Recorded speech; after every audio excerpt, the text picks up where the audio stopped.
What's up, my fellow MMA super fans? My name is Nisi Ikashano, and today we are joined by a man who stole the show at One Fight Night 21. Ladies and gentlemen, let's all welcome back the Jaggernaut, Jeremy Pacatio. Ading, first of all, congratulations and thank you for the time na nandito ka sa aming programa.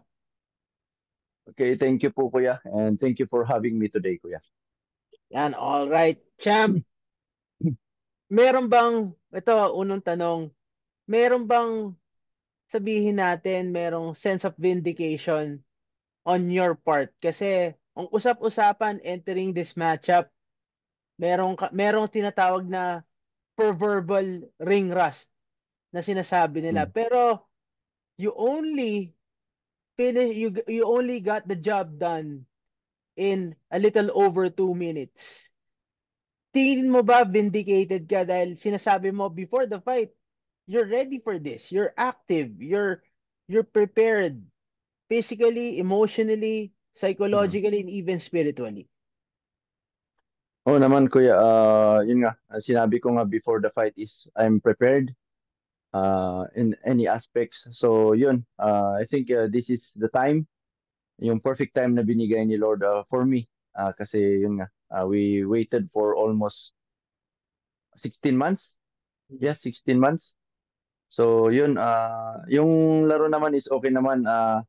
Composed naman tayo, nakafocus naman tayo for that fight, and yun, we were able to get the win in the first round.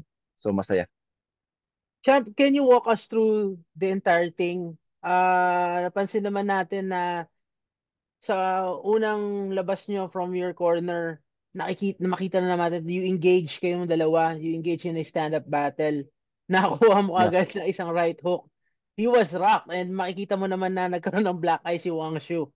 Pero Mm. nabigla ka ba nun na parang nag-change levels siya kaagad and he parang kumuha siya ng takedown eh. Kumisa, meron pa nga siyang parang it looked like na he tried or he attempted to get a guillotine. Were you surprised dun Ah, sa approach niyang yun? Especially, hindi naman siya known to be a grappler. yeah. Yun nga, I was very surprised kasi yun. Yung sa pag-start naman ng laban is nakita natin na we were able to trade strikes, and yun, I was able to land that, I think right hand, yung straight. Hmm. So I think baka nagising siguro siya or ano. And yun nga, maybe yung he wants to try to be close to me. So yun, medyo nakita naman natin ano to, nagdikitan kami. So doon na niya nakuha yung takedown, which is I Hmm. lost balance talaga doon. Hmm. Parang naging close na kami. Hmm. And yun, I was surprised na yun, he was trying to take me down din. Hmm. Siyempre, yung guillotine niya, alam ko naman na yun yung isa niyang specialty kasi I look at Hmm. his record is guillotine yung specialty niya. So I was trying to defend yung arm. So mas okay ako, comfortable ako doon sa position na yun. Pero yung binabantayan ko is yung knee, Hmm. yung tuhod kasi yun naman yung maibabato niya Hmm. strike yung tuhod. So I was able to get out of that guillotine attempt. Champ, sabi mo nga kanina you're comfortable. A lot of it siguro, lahat siguro pwede natin i-credit kay Professor Gibran Langbayan who is the grappling coach of Lions Nation MMA. And sinasabi na rin nga ni Champ Joshua Passion na parang small details matter.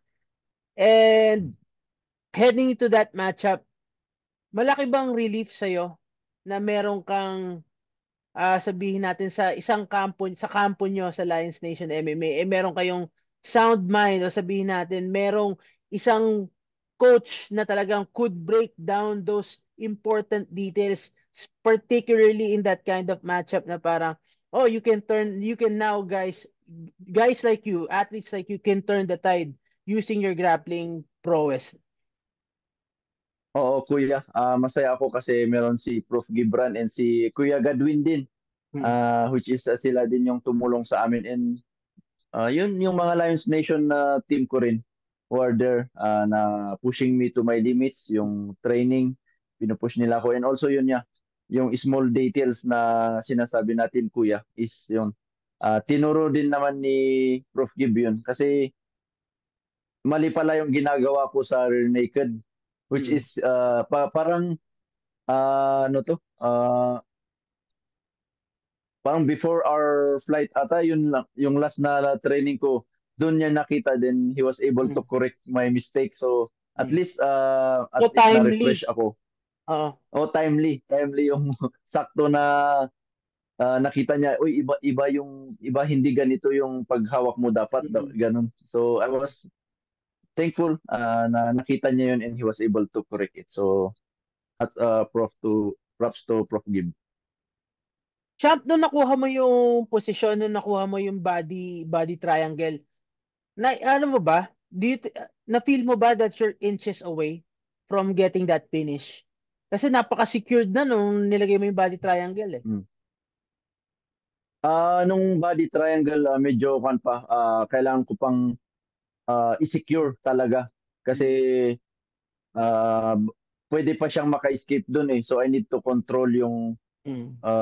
pati rin sa upper. So I need to put pressure both sa triangle, body triangle and sa taas. So I Mm. was able to, habang pinipressure ko yung body triangle is nagpapunch ako para medyo dalawa yung depensahan niya. Mm. So yun, nung pangalawang punch ata yun, doon ko na sinet up yung punch na pag Mm. ganito na. Mm. So I was able to execute it properly, calmly, and hindi ako nag-rush. Mm. Ngayon, Opo, champ, kuya. ah, nakuha mo yung finish, napakasaglit.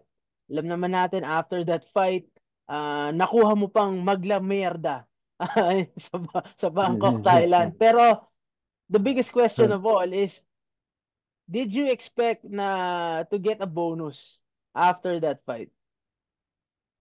Ah,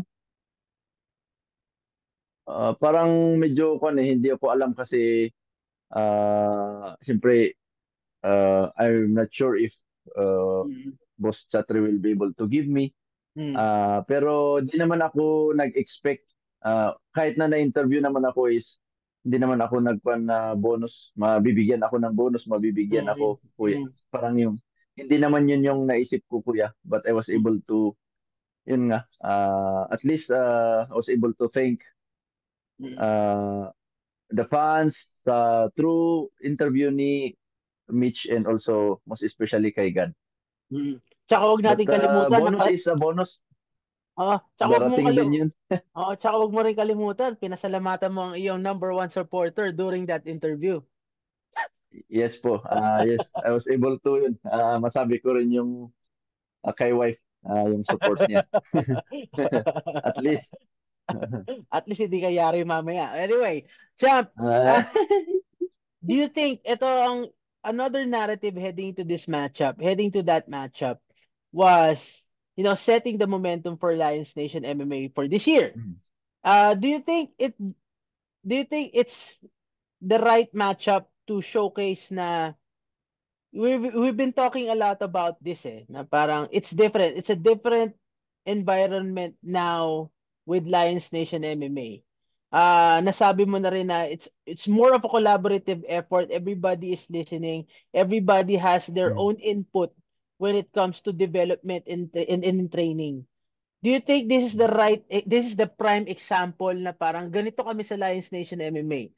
For the longest time, you guys are being, kahit noon pa lang, you guys are being criticized for being, ano ba yan, sabihin natin, a one-dimensional fighters. Ngayon, nagpakita kayo ng ibang facets sa career, sa performance nyo inside the ring.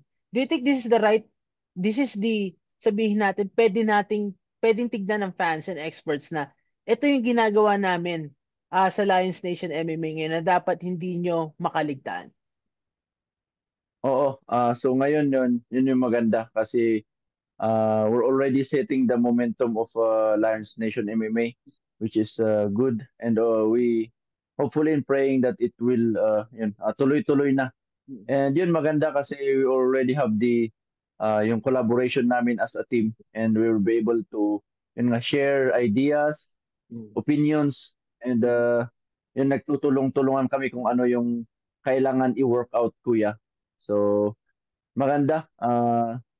All we need to do is yun, maging tight pa yung relationship namin so that in any circumstances is yun, nagtutulungan pa rin kami. So do you agree that this, short of saying na this is not only a victory for the Juggernaut, this is also a victory for the team? Yes, for the team, sa ating lahat, sa ating lahat, for the team Ngayon, and sa ating lahat. ngayon, Champ, Yes. nabanggit mo rin na parang you're in the hunt for a big name in your division. Lalo ngayon na Mm. merong developments. Speaking of top 5, sabi mo kahit sino in the top 5, pero medyo pihitin lang natin ng konti. Do you have a name in particular na gusto mo makalaban in the top 5? Maybe I'll start with the top five muna. If then if I will be able to snatch get the win, then baba. But tignan natin kung sino yung ibibigay ng one championship. Still naman one championship has the decision o Mm, kung sino yung ibibigay. But mm. I hope and pray na we'll be able to compete against the top five, kuya. Okay. Nabanggit mo na ngayon top 5. Number 5, Enk Orgil, Bakatarku. Number 4, Artem Balak. Number 3, Kwon Il. Number 2, ang iyong katukayan na Stephen Loman. Mm. Number 1, John Lineker, of course, the champion, Fabricio Andrade na kilalang kilala mo. Mm. Pero let's break it down. Let's break this down. I just wanna give you names and at least you can break down lang kung ano yung particulars na masasabi mong advantage mo or sabihin mo gusto mong gusto mong abangan kung sakaling matuloy itong laban na to. Let's start with Enk Orgil. What do you think Mm. na parang how things would play out in this matchup kung sakaling makalaban mo to si Enk Orgil? Siguro if makakaharap ko si Ink Orgil is maybe stand up. We saw his fight naman is he is a wrestler also. Maganda yung pinakita niya Mm. nung laban nila ni sino yun? Yung top 4. Ni Artem Maganda yung Belak. pinakita Oo. niya. Yeah, oo. Yeah, maganda yung pinakita niya. And yung toughness niya is talagang nakikita natin meron. And yung adjustment niya sa laro, meron na mayroon silang Mm. plan B, ganun. So, Mm. Mm. siguro yung gagawin yung more on stand up and Mm. also i-develop ko din yung takedown defense, Mm. offense para mas ano to, Mm. mas marami akong weapon when we will face each other. This is what I like about you as a competitor kasi kahit sabihin natin you're facing a tough predicament or sabihin natin na you're facing a high caliber opponent, Mm. nakikita mo pa rin yung good side for you to develop. Mm. Oo, kuya. Siyempre as an athlete is kailangan mo din tignan kasi we all have strength and weaknesses. Mm. So kailangan i-develop yung both strength and weaknesses Mm. para when it comes sa fight is Mm. yun may papakita mo yung improvement. Yeah. Now moving on, Artem Belak. Uh, Matagal na natin din na pag-uusapan to. Another name na Hmm. on your radar. What do you see in him that would bring out the best in you? I think the same din sa nasabi ko kay sa top 5. I think he's Oh. more on a wrestler kasi Mm. wrestler. Mm. Pero naka-adjust ulit siya sa Mm. laro nila ni Ink or Ink Gil. Orgil which Uh, was able to land a perfect flying knee. yeah. So yun siguro compose sila, composure Mm. meron siya, toughness din. But I Yeah. think yun parang gustong-gusto niyan to take your back Yeah. when fighting. Yeah. Depende siguro sa body type mo, Yeah. ganun. Mm. Yeah. Since na banggit mo na may pagkakapareho, what do you bring in the what do you bring to the table na would pose challenges para sa mga klase ng fighters katulad nila Enk Orgil and Artem Belak na tingin mo this is that you can pinpoint na this is my distinct advantage? Siguro striking yung isang advantage natin Mm, na kailangan nating mm, punduhan sila ng uh, heavy and clean punches mm. from body to head and also from the yeah. Ako naman, in my opinion, this is the best matchup for you if kung ako lang naman ang pipili ng kalaban mo. Pero syempre, trabaho ng One Championship yan. Number 3, Yeah. Kwon Won Il. Oh, yan. Isa din yan na tinitignan natin, Mm, which is very impressive yung mga pinapakita niya, which is maganda, which is especially boxing. yeah. Boxing yung ginagamit niya. He has a long reach Mm, advantage, which mm, is kayang-kaya niya na i-calculate yung distance niya. mm, So, mm. and he wants to rip uh, the Yeah. body head. So, Mm, kailangan, yun nga, sa akin din is I need to be careful if mm, makakaharap ko din siya. Kailangan gumawa kami ng perfect game plan. And also mm. yung defense niya rin sa grounds is maganda rin. Maganda yung Ah, pinakita niya. mm. Oh, And also, it also gives you a better scouting report dahil nga nakalaban ito si Kevin Belingon a few years ago, tama ba? yes, kuya. Yes, Mm. kuya. Yes po. Of course, syempre din natin pag-uusapan to, Stephen Loman at number 2. So let's move on to number 1 kung sakali John Lineker. John Lineker, so far, sa nakikita mo sa kanya, ayun, siguro may scouting report ka rin pagdating kay John Lineker. Uh, uh, mula kay Kevin. Uh, Mm, how do you see this matchup?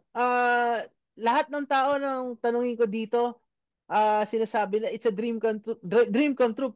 Lalo nung kinausap ko si Stephen regarding this kasi mm, parang sinasabi niya na parang dati pinapanood ko lang siya, ngayon kakalabanin ko siya. Well, naglaban sila last September mm, and unfortunately for Stephen, nanalo nga itong si John Lineker via close unanimous mm. decision.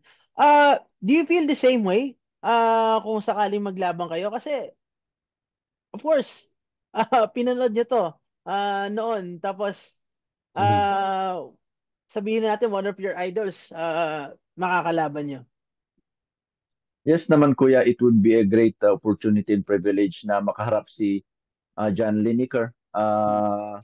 Siyempre, he's already a veteran Mm, and tested na talaga. Talagang hindi lang hands of stone pero mm, talagang parang bulldozer na yeah, umaararo eh. yeah. Oh, so yun siguro if I will be able to face him is yung talagang good strategy talaga kasi yun nga Mm, he is ready to bang talaga talaga mm, makipagsapukan talaga siya eh. mm, So maybe if I will be able to adapt what Fabricio Andrade did sa kanya. mm, mm, Maybe yun yung talagang land knees, yung perfect timing, mm, maganda yun and also yung distance na huwag makipag ano to mm, makipagsapukan talaga mm. sa kanya. It's all about fighting IQ talaga if ganun yung makakalaban. Champ, na sabi mo nga na sa huling interview natin, you really want this year na parang ikaw ay maging active. Do you think your performance really puts your name on the table sa one championship at sabihin na, bigyan pa ako isang laban, sobrang fresh ko nito, kaya ko pa ulit.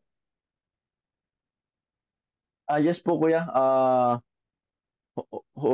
I want to keep myself active Mm, kasi mahirap ulit kung mm, matatagalan yung layoff which is another adjustment ulit, mm, another problem, parang ganun na kuya. mm, So mm, I hope one championship, my win last mm, Saturday will set or give me another opportunity this year na ipakita ulit yung uh,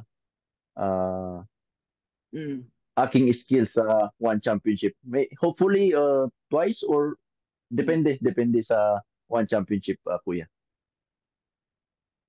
Jeremy, gusto ko lang maitanong sa iyo to kasi hindi lang naman Mm. ang sport ng mixed martial arts not all about physical eh. Kasama rin psychological, kasama rin din spiritual, kasama rin emotional. Pero how do you condition yourself mentally? You told me this in our last interview that you just made out of the situation that you're in to maximize everything for you to develop, to hone your skills, to prove a point, and apart from it na kahit papaano na nakatenga ka, nag-i-improve ka, umaakyat ka pa rin, nagle-level up ka. Paano mo kinukondisyon yung utak mo nito? Na kahit na nakikita mo yung ibang teammates mo naglalaro, samantalang ikaw nag-iintay ka ng tawag. Siyempre, to be honest, nung nabibigyan yung mga kasama ko ng laro is meron yung sana ako rin, sana ako Hmm. rin. Hmm. Kasi yun nga, to be honest, meron yun na kwan. But yun nga, it's a uh, siyempre alam naman natin na hindi natin control. But Hmm. yun nga, yung motivation pa rin na I trust God. I trust Hmm. God for uh, yung plano niya sa akin. Kasi minsan, if pag inuunahan natin kasi si Lord is, Hmm. sometimes we fail. Hmm. So, yun, we prayed with my wife and our spiritual family that in God's perfect timing, He will give me a fight. We prayed for it and yun naman, nabigyan tayo and they will be able to get the win. So, I think that's the perfect plan na binigay ni Hmm. Lord sa akin. Yes, kuya. Do you think it's worth the wait itong panalo mo last weekend? Yes po, it's worth the wait kasi yun nga, Ah, matagal tayong naghintay pero mabilis naman yung laro. So, maganda yung result. So, praise God, praise God. Mas mahaba pa yung walkout tsaka yung interview kaysa sa Oh, mismong laban. Pero champ, uh, Adik, nasabi mo sa huling interview natin na you feel you're a more complete fighter these days. Pero let's rephrase it. For my question, for my next question, you sabi mo nga you feel na more complete fighter ka, pero ang tanong ko, do you feel you're a much better fighter now with Lions Nation MMA? yes, I can say that I'm a better fighter now. Kasi yun nga, I was able to yung parang improvement ko ngayon in my team is nag-level up. Yung nga sinasabi natin kuya, small details that I was able to yun nga, yung i-correct yung mga mistakes Mm, about sa training. mm, And yun, I was able to learn new techniques, mm, yung mga kailangan ko kailangan kong improve yung Muay Thai. Meron si Cruz ID laruan, which mm, is helping me also. mm, Si Coach Darrington Kulas, si mm, Prof. Gibran, and mm, Kuya Godwin in all my Lions Nation team. Yun. mm. Ngayon, champ, siguro huling tanong ko na lang sa'yo before I let you go. Ikaw ba ay nabigla na ang iyong tinatagong sikreto ay nabulga sa laban mo? O itago na lang natin.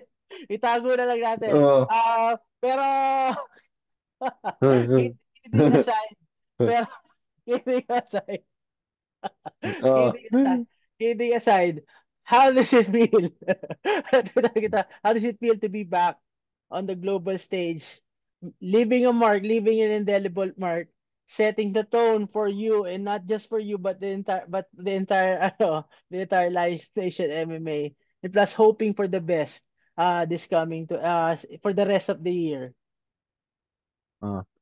So yun, hindi naman masyado na ibulgar yung Yung parang lang, sikreto. pinakita lang, pero hindi nila Nickname. nakita kung ano yun, kung ano yun. So, gulat ako nakatutok sa akin. Ah. Si, Pinilalagay ko, nakatutok yung camera. So, Huwag yun, na natin banggitin kung ano yun. Bahala na sila. oh. So, I was very happy and yun, blessed that yun, I'm back showcasing my God-given talent sa One Championship. Thank you very much, One Championship, for giving me the opportunity. Boss Chattery, thank you very much. And yun, setting the momentum of Lions Nation MMA is maganda. This is it. We need to keep the momentum going up para makilala. Yun nga, makilala pa kuya yung Lions Nation MMA. Although alam naman nila na kami yun, pero the new team, the new name of the team is makilala. So I hope tuloy-tuloy mabigyan si na Kuya Kevin, Yan. another si Kuya Edward ng laban. Pwede kami rin na mga iba sa Lions Nation. So this Mm. is our time, Lions Nation MMA. Mm.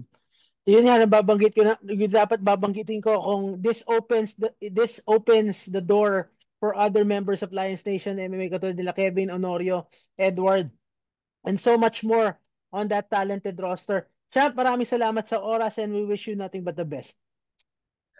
And Kuya, maybe this fight, yun nga, I dedicate this fight sa paps ni Stephen and his Yeah, family. yeah, I know that it's yeah, very sad to hear that news, yeah, but Uncle Roldan, yeah, the fight is dedicated yeah, sa'yo. Uh, and yun, praying for yeah, uh, comfort for the family of Stephen and that they will feel God's love, yeah, peace, joy. And it's really hard. It's really hard. yeah, Mahirap talaga.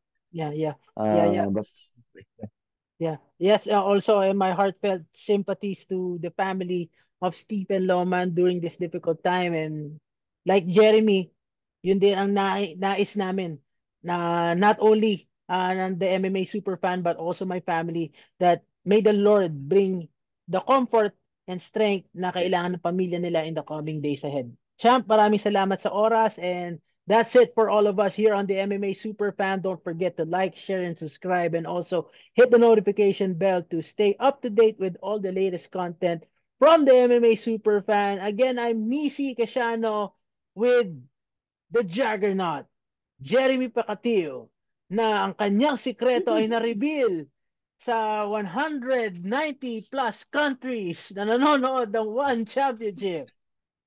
Till uh, next time. uh,